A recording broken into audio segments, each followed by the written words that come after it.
डोणगाव येथील नाली वरची लोखंडी जाळी गायब.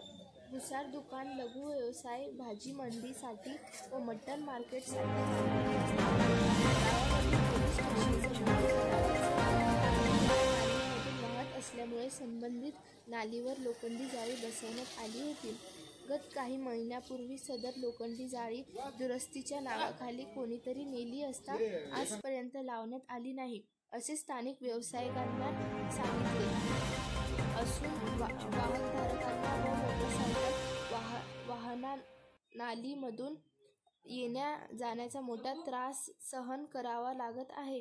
परंतु ग्रामपंचायत प्रशासन यांच्याकडे दुर्लक्ष करत असल्याने नालीमधील पाणी रोडवर येत असून येथील लघु व्यावसायिकांना मोठा त्रास सहन करावा लागत आहे. तरी लवकरात लवकर नालीवरील लोखंडी जाळी बसवावी अशी मागणी होत आहे.